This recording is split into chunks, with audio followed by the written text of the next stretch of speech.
Olá, tudo bem? Seja bem-vindo ao canal Meu Momento com Deus. Nessa ocasião nós teremos mais um estudo da lição da Escola Sabatina e você é meu convidado a, junto comigo, ter essa experiência transformadora na presença de Deus por meio da sua palavra. Antes de nós conhecermos qual será o tema do estudo, eu quero convidar você a orar junto comigo, para juntos buscarmos a presença de Deus. Vamos orar então? Bom Pai que estás nos céus, como é bom nessa ocasião, mais uma vez, e fomos reunidos pelo Teu Espírito Santo, estarmos aqui bem junto a Ti, para podermos meditar, estudar e refletir na Tua preciosa palavra. E nessa ocasião, o Teu bom Espírito seja o nosso grande professor, para que por meio dele a gente possa extrair a Tua vontade, as lições que o Senhor quer que a gente coloque em prática. A Deus, perdoa os nossos pecados, perdoa as vezes que temos negligenciado momentos como esse. Quem sabe gastando tempo com tantas outras coisas. Na verdade, poderíamos estar investindo e aproveitando na presença daquele que não apenas nos ama, mas deseja a nossa companhia.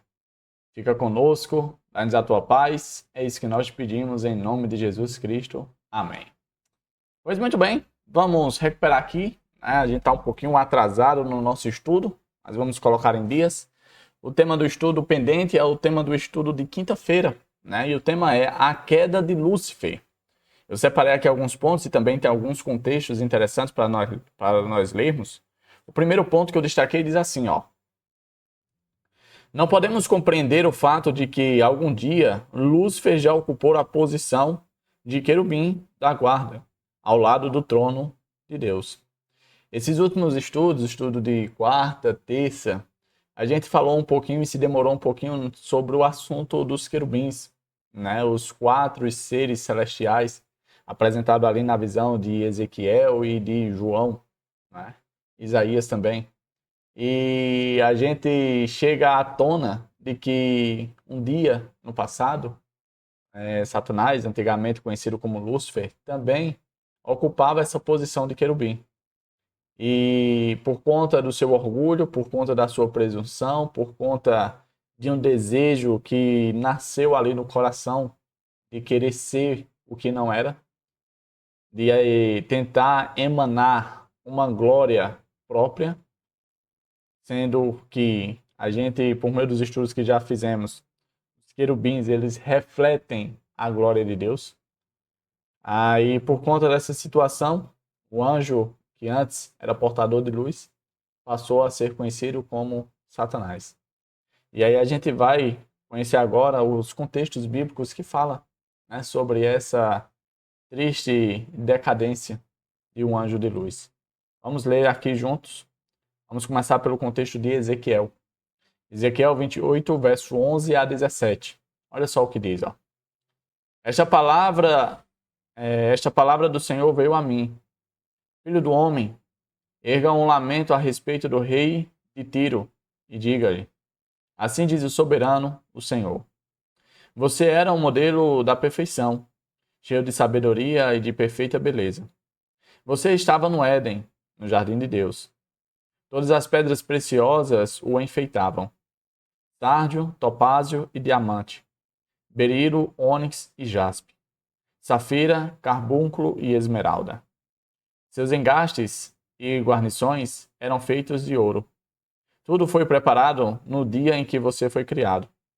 Você foi ungido como um querubim guardião, pois para isso eu o designei. Você estava no Monte Santo de Deus e caminhava entre as pedras fulgurantes. Você era inculpável em seus caminhos desde o dia em que foi criado, até que se achou maldade em você. Por meio do seu amplo comércio, você encheu-se de violência e pecou. Por isso eu o lancei, humilhado, para longe do monte de Deus, e o expulsei, ó querubim guardião, do meio das pedras fulgurantes. Seu coração tornou-se orgulhoso por causa da sua beleza, e você corrompeu a sua sabedoria por causa do seu esplendor. Por isso eu o atirei à terra, fiz de você um espetáculo para os reis. Esse texto, ele tanto se refere ao rei de Tiro, como também faz alusão ao próprio Satanás. Davi, como é que a gente consegue identificar essas duas coisas. Primeiro, no início do contexto que a gente leu, fala que era para endereçar essa mensagem ao rei de Tiro. O ponto crucial era que o rei de Tiro ele estava expressando características de Satanás. Por isso que se fez alusão ao anjo que antigamente era o portador de luz, né? O Lúcifer. Vamos agora para o contexto de Isaías, que também faz uma alusão bastante precisa. Isaías 14, verso 12 a 14. Olha só o que diz, ó. Como você caiu dos céus, ó estrela da manhã, filho da alvorada. Como foi atirado à terra, você que derrubava as nações. Você que dizia no seu coração, subirei aos céus, erguerei o meu trono acima das estrelas de Deus. Eu me assentarei no monte da Assembleia, num ponto mais elevado do Monte Santo. Subirei mais alto que as mais altas nuvens. Serei como o Altíssimo. Olha só aqui, né? A trajetória e o desejo infundado de um anjo, de uma criatura. A que ponto ele chegou. E vamos para agora o último contexto de Apocalipse, onde faz, de certo modo, a comparação entre os filhos de Deus e Satanás e seus anjos. Apocalipse 14, verso do 1 ao 12, diz assim: Então olhei, e diante de mim estava o Cordeiro, em pé sobre o monte Sião, e com ele 144.000, que traziam escritos na testa o nome dele e o nome de seu pai. Ouvia um som dos céus como o de muitas águas, e de um forte trovão. Era como de arpistas tocando seus instrumentos. Eles cantavam um cântico novo diante do trono, dos 4 seres viventes e dos anciãos. Ninguém podia aprender o cântico, a não ser os 144.000 que haviam sido comprados da terra. Estes são os que não se contaminaram com mulheres, pois se conservaram castos e seguem o Cordeiro por onde quer que ele vá. Foram comprados dentre os homens e ofertados como primícias a Deus e ao seu Cordeiro. Mentira nenhuma foi encontrada em suas bocas.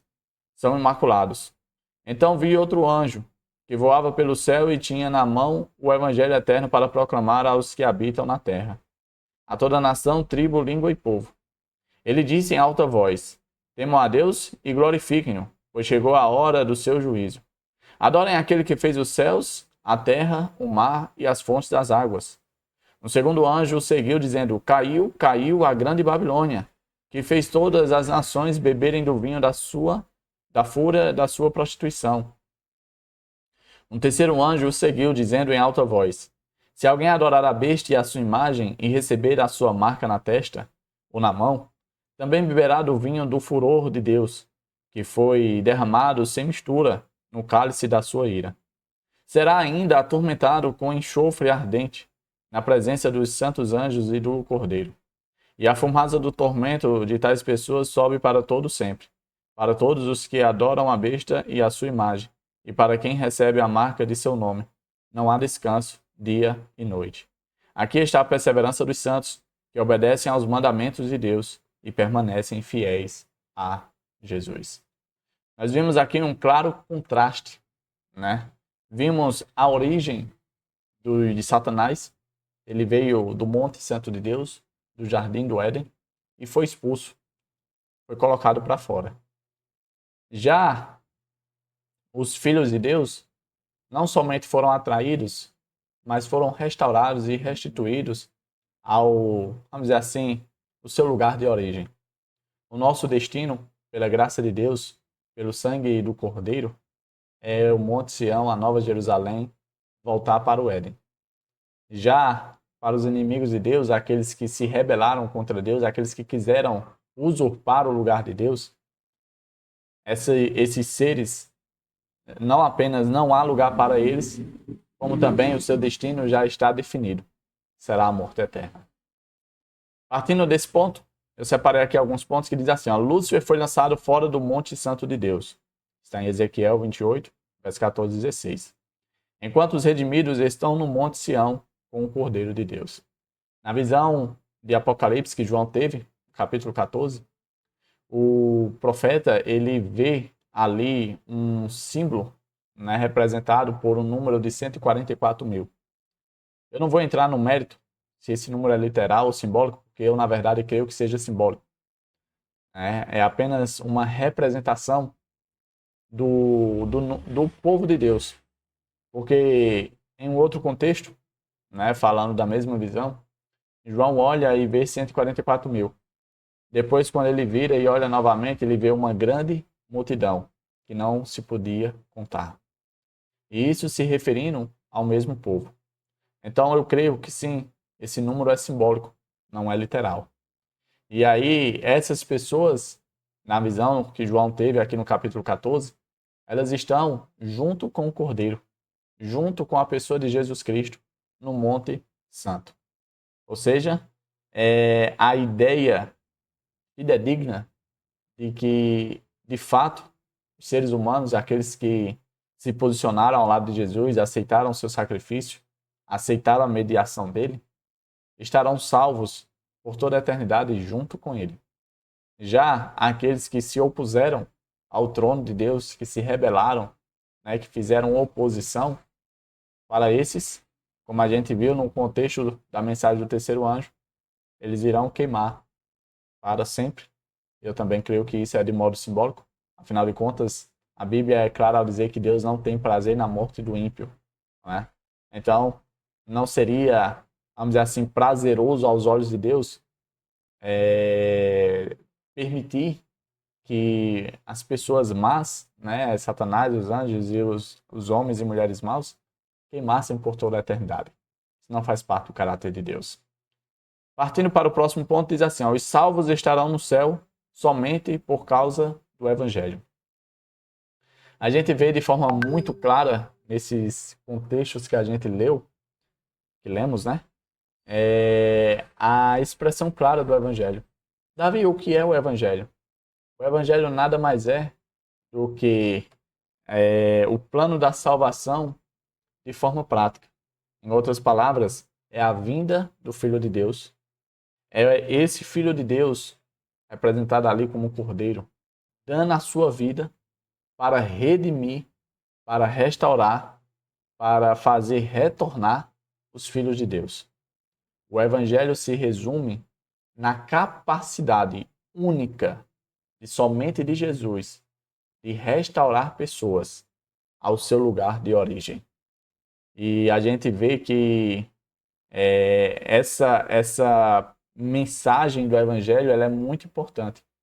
É tanto que a mensagem do primeiro anjo é, de certo modo, impondo, né, cobrando, né, influenciando, mostrando que nós devemos difundir a mensagem do Evangelho a todos os moradores. E ali ele cita o termo toda tribo, toda língua, toda criatura, né, para dar uma ideia de globo mesmo, de todas as pessoas, sem deixar ninguém. E o que é que a gente deve pregar, o que é que a gente deve anunciar? Que aquele que criou os céus e a terra, ele é detentor de toda honra, de toda glória, de todo louvor. Que a adoração deve ser convergida para o Criador de todas as coisas, a saber, o nosso Deus. Partindo para o último ponto do nosso estudo, diz assim, ó, não há um ser humano em toda a história da Terra por quem Cristo não tenha morrido. É preciso somente conhecer essa verdade e decidir aceitá-la. Em outras palavras, a morte expiatória de Jesus Cristo, o Cordeiro de Deus, ali na cruz do Calvário, não foi uma morte seletiva no aspecto de que valeu apenas para algumas pessoas. Até mesmo para as piores pessoas que já viveram sobre a face dessa terra, a morte de Jesus foi por elas. Davi, então como é que eu posso me beneficiar desse sacrifício, fazer valer a pena esse sacrifício na minha vida? Basta você aceitar os méritos de Cristo. Basta você depositar a sua esperança e confiança em Jesus. Basta você procurar a cada dia fazer valer a pena na sua vida essa morte. Como? Procura imitar os passos de Jesus. Procura ser como Jesus. Procura fazer o que Jesus fez. Porque dessa forma, eu creio que não há honra maior e forma melhor de eu e você prestarmos para esse Cristo maravilhoso e redentor. Tá certo? Chegamos ao fim de mais um estudo. Papai do céu possa continuar nos conduzindo para momentos como esse, para que a gente reflita, conheça, se aprofunde e se prepare, porque, como diz a sua palavra, o dia está breve e com certeza Jesus voltará. Tá certo? Eu quero te ver aqui no próximo estudo, para a honra e glória de Deus. Até a próxima e tchau, tchau.